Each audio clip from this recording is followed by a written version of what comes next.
Hey everybody, Patty Ann here. I'll tell you what, I am so excited to show you something today that we just discovered. Actually, I heard about it a long time ago, but I've never used them. And over in our Facebook group, Nancy has been giving us some links to some fabulous websites where we can find digi-stamps. Have you used digi-stamps yet? If you like making cards or scrapbooking or anything like that, with your die cut machine especially, I'm going to teach you something fabulous.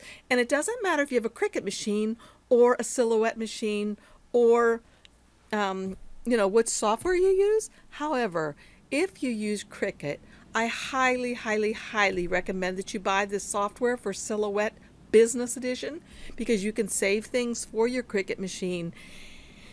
And the reason why, and I'm talking really honestly with you guys right now, it's like $50 to buy this business edition. It's a one-time fee and you get the software that's on your computer. And there's just so many things you can do with your Cricut machine. And if you're one of these people that likes to buy stamps and the little die cuts, what are they called? Thinlits, I think. You will get that money back in no time. I just recently purchased, because I loved a stamp set, a set that was just the stamps. I did save $35 because I did not buy the little thinlits or the little die cuts that went with it, because I know that I can do that with my machine that I already own. So, and I can even put the little extra border around it if I use Silhouette Business Edition for my Cricut. So, I'm not being a big salesman here. I'm just telling you honestly that I feel it's a very good investment. If you have a Cricut machine and you like doing stamps, or you like doing cake toppers, or you like doing rhinestones, lots of stuff like that, you can do it all with Silhouette software and use it with your Cricut. And I do have 5 free classes over on my blog. If you do get it and you want to try it out, I welcome you to just sign up on my blog. I'm not going to harass you or anything, and it's free for 5 free classes, and I think you'll really like them. They'll come once a week to your mailbox, and that's it. So let me show you what I'm talking about. So I've already gotten 2 free digi stamps. This was one of them. Isn't she adorable? And I just colored her. I'm not very good at coloring yet. I'm learning with my colored pencil, my watercolor pencils. And here's another one. But what I'd really like you to understand is the beauty of using these. You can cut something this big and put the offset around it so there's a nice white border around it. But if you need her to be bigger somewhere, well, maybe you have one this size and then you want a bigger one, just like that. And you can also flip it so it's facing the opposite direction, horizontal flip it. But I'm going to show you all of this on my screen. Here's another, the other cute one. I think I made 2 of her. No, I didn't make 2 sizes, but this is what she starts out as. And then you can color her with either your Copic markers or regular colored pencils with that Gamsol, or just regular colored pencils. I happen to be using these. They're Prisma watercolor pencils. So I just color with them and then I add water and it smears it around. So let's go back to my screen and let me show you what I'm talking about. This is fabulous, you guys. I think you're going to really like it. Okay, we're going to start here in Silhouette software because it's my favorite software to use. I like it better than Inkscape. I like it better than Design Space, although Design Space is perfect if you're not trying to design your own things, because it's a little bit more difficult, in my opinion, there to do some of these things. So just watch and let me know what you think if you disagree or whatever. Anyway, we're going to start here. So these are the 2 little girls that I'm going to use, and I found them at this website right here. Oops, this was our Facebook group that you might like to join, Cutting Up with Patty Ann, and I'll have the link down below, because this one we talk about Silhouette and Cricut things and using our Silhouette software for Cricut. Anyway, where I got these was here, and I'll have this link for you down below. Notice it says free Little Pippa Digi Stamps. Perfect, right? So here they are, and this is that little image I had shown there, and look how cute they colored them and made them look really sweet. I'm going to have to try to copy some of these. But anyway, you can just download it. You have to join, I think you have to register with this site, which is no big deal. I've already done that. And so, you can see that they've added some extra 3-dimensional elements too, some little flowers and some ribbons and bows and things like that to really dress up their cards that they're making.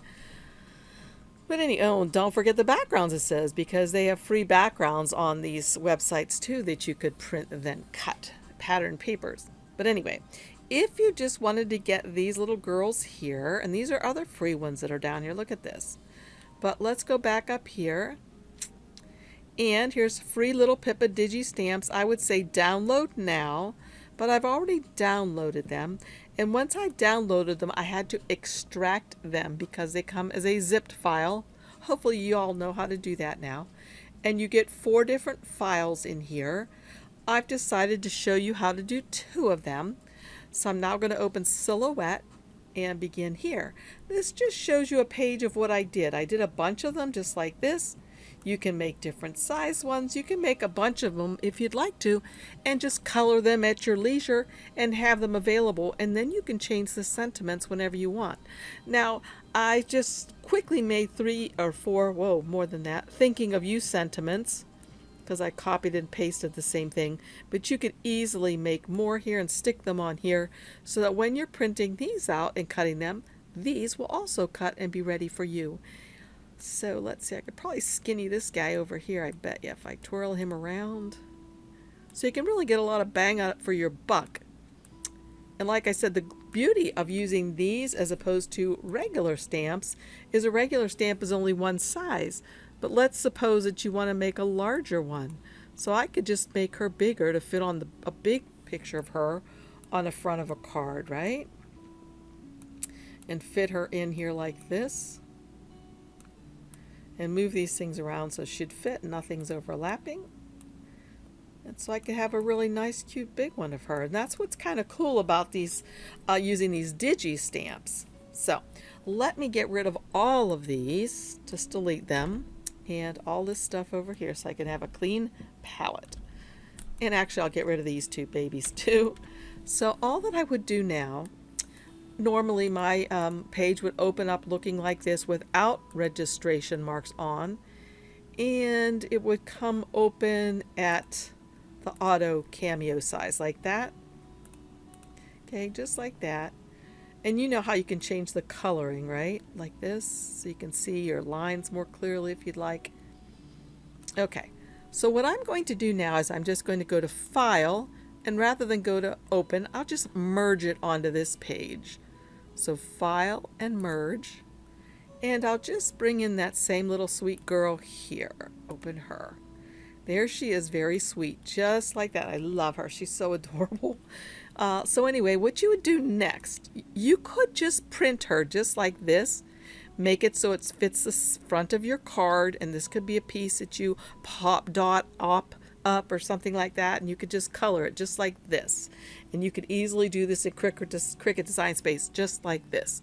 However, if you want to have it be a cut out piece like I showed you in the beginning, you would be wise to use this software because it's really easy to add that nice professional looking white offset around her. I can't easily do it in Cricut Design Space. Maybe someone knows how to, but I don't think it's very easy to do, and I don't think it turns out as nicely. Again, probably my opinion, but you try it and see. So what I would do to do it here is I would just come over here to the right hand side to this thing right here that looks like a piece of toast. It says Trace Panel. We're going to trace this. Once I click on the Trace Panel, it opens up and it looks just like this. This will work the same whether you're going to use this in your Cricut or you're going to use it in your Cameo. I would say select the trace area. Then I would draw a box around the thing I want to have traced. Okay, now if I scroll in really closely using the tool that I think looks like a bug up here, I can see that some of these lines, well, they look actually pretty good, but I'm going to thicken them up just a little bit. Maybe like that. All right, and then once I have them to how I like them, and I'll just scroll and make sure there aren't any openings. See this part right down here? I'm wondering if I change the threshold just a little bit, if that will close up a little bit better. Let's look and see. There we go. Did you see that click up? I clicked it up and it closed up better. Let's go back. Yeah, I think that's better. Okay, so I'm just going to say trace once I'm happy with it. And I'll get rid of this box and I'll scroll back out. So now what I can do is just drag aside this piece because I no longer need it. Okay, so now the next thing I'm going to do is I'm just going to click on her, and I'm going to come up here to the color palette and change her color into something very light so I can see easily what I'm doing. Lots of times I use a light pale purple. Okay, after I do that, I'm going to come to Object, Release Compound Path. And when I click on that, it's going to put a whole lot of boxes all over her. Click Release Compound Path. There we go. So now what I need to do is I need to scroll way in using the little bug tool because I want to get the outermost layer, which is this one. Sometimes you don't get the right one, but I was lucky that time and got the right one right off the bat. Okay, the next thing I'm going to do is I'm going to take that piece, this one right here, and I'm going to make an offset of it.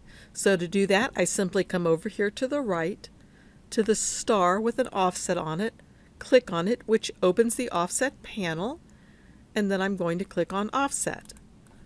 And I'm just going to leave the offset as the default size that pops up, which is 0.125. And I'm going to change that offset to white by coming up here to the upper left hand corner, and where the checkerboard is, I'm going to change that to the white. And there it is, my offset is now white, so I can move these apart.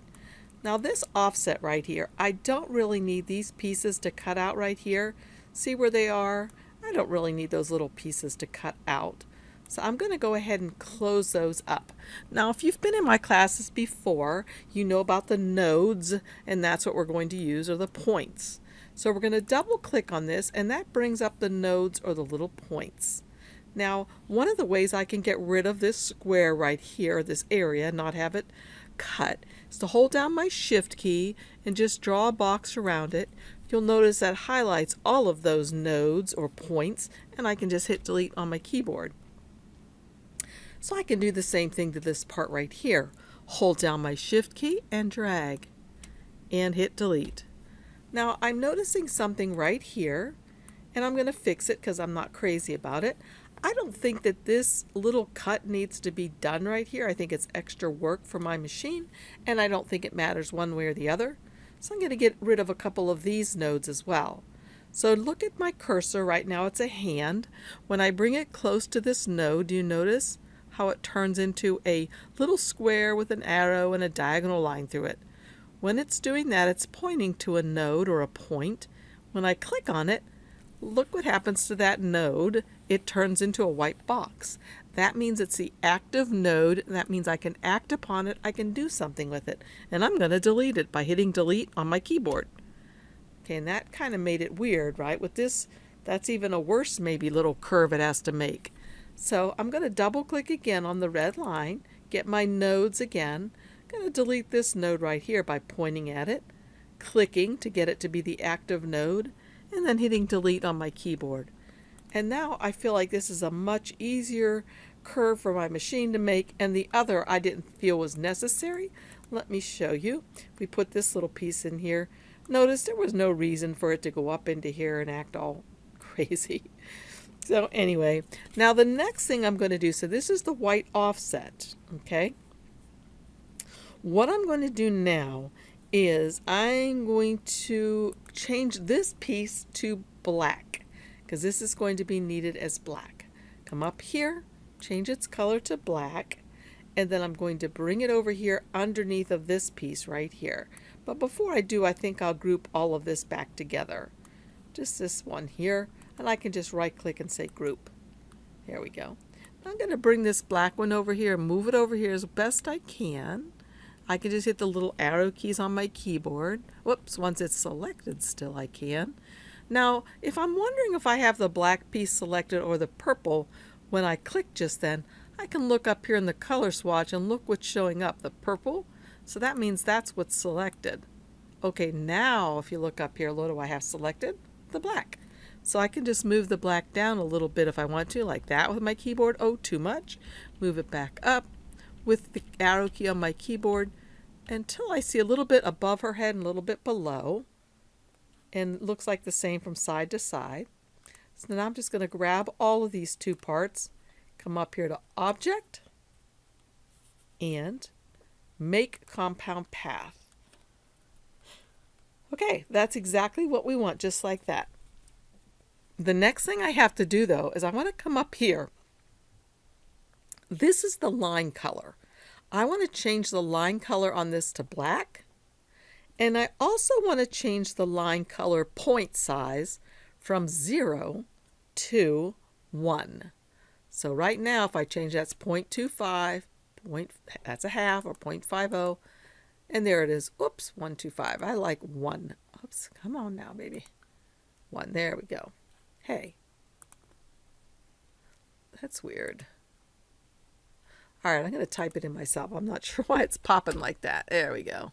All right, so I like it to be 1. And now I can just bring this white piece back behind here and grab them both and say center them right here. And there they are, perfect, just like that. And now what I can do is I can grab both of them and say group. Now let's just look and see if we did one of these, what it's going to look like. Let's go to send. Right now, look at all those lines all over her. That's not what we want.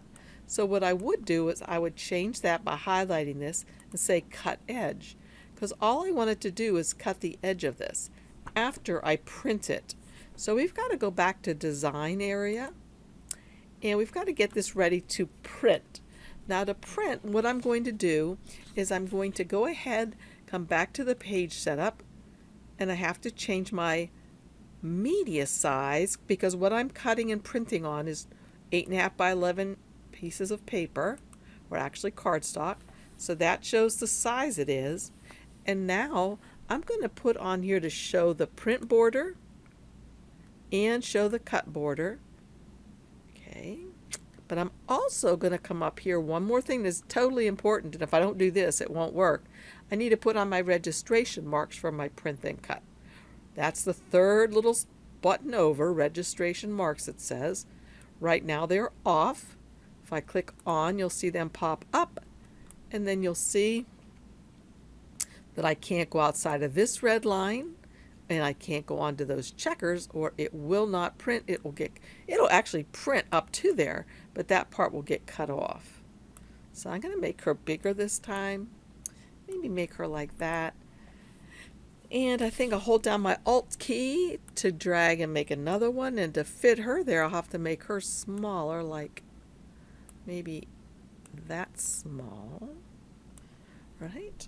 Now I think I'll fit another one. One of the larger ones again. I'm going to click on her again, Alt, and drag her down. I guess I won't be able to make her quite that big. So let me make her a little smaller. And this one can be like that. And this one can be a little tiny bit smaller too. I'm going to flip her though. I'm going to go ahead and right click and say flip horizontally. So you see, I can even do this with my stamps, and I really couldn't do that if this was a real stamp. Right? So there's that. Make her a little smaller. She's got to fit inside of those red lines there. Here we go. And I don't want her to overlap this little girl. Perfect. There. Almost perfect. She's just on the edge, I'm afraid. There we go. Alright, so now I can just duplicate her, hold down my Alt key, make another one over here. Maybe I'll make a little tiny one, and I'll flip her back the other way. I'll right click and flip her horizontally. And I think, let's see, I think I can put another one right down here. I'll Alt and drag her down. There we go. She'll fit. Okay.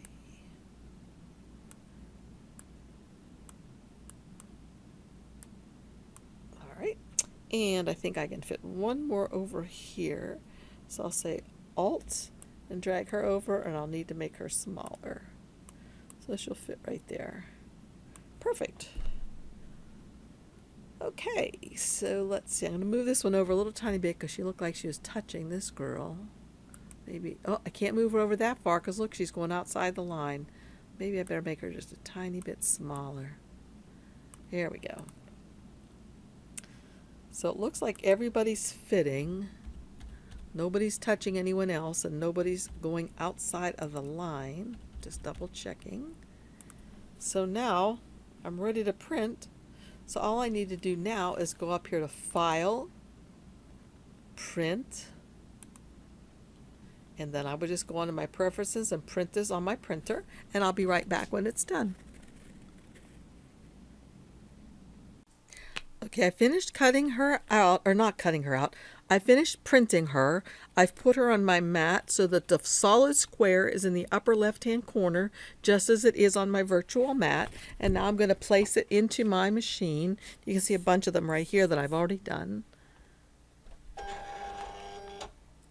And if you look back up here at my screen, I'll show you. I'm going to go to Send.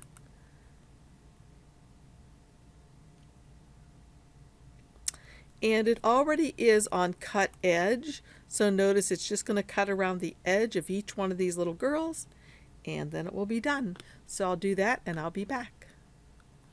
So I'm going to say send, but let me look here first. I have heavy textured cardstock, and I have this set to that, so this is all good. So now I'm going to say send. It's going to look for the registration marks, and there it goes. Okay, I've just about finished taking this off of my mat. I'm using a really sticky brand new mat. I know you're supposed to get it unstuck a little bit on your jeans or something, but I didn't. So these are going to stick a little bit more than they would ordinarily. But look how beautifully those cut. Turn my mat like this to hopefully not get them as bent as they could get. Look at that. Look how cute those are. I mean, really, truly. I just love them. And there are so many of these free digi-stamps that you can find everywhere. Of course, they sell them too. And like I said, I bought some stamps just so I would have some that I really loved. And I showed you that in the beginning. So there's some of the ones that I've done. Here's some of the other ones that have the little, where are some more bumblebee ones? Thought I had a few more bumblebees. But I do want to show you something now. What's important to remember is that you do the line like I told you to, because if you don't do the line like I told you to, I was going to show you, you'll get these really, really faint lines. And I had this thing stop because I could tell that it wasn't right at all. The faint lines. Let me show you on this one right here. And I had her stop cutting because it was so faint. But I just don't like how faint that is. I really like how this is when I have it at a number 1 setting for the line. So be sure you do that, or certainly test and see what size line you like instead of this really faint one. So again, all I would do now is go ahead and, hey, you know what? You're my champion. Could be a little girl on here who's a champion, right? Isn't this cute? By the way, if you're not following along, this is our weekly card challenge that we're doing, and it's a lot of fun. You can find out more about that on my Facebook group too. So I hope you liked today's video. I'm so excited about this. I'll have a couple links of places down below where you can find free digi-stamps. I'd love to see what you guys make. Please join us on our blog or join me at Patreon. We have a blast there. So again, thank you so much for joining me, and I'll see you guys again soon. I hope you have a blast.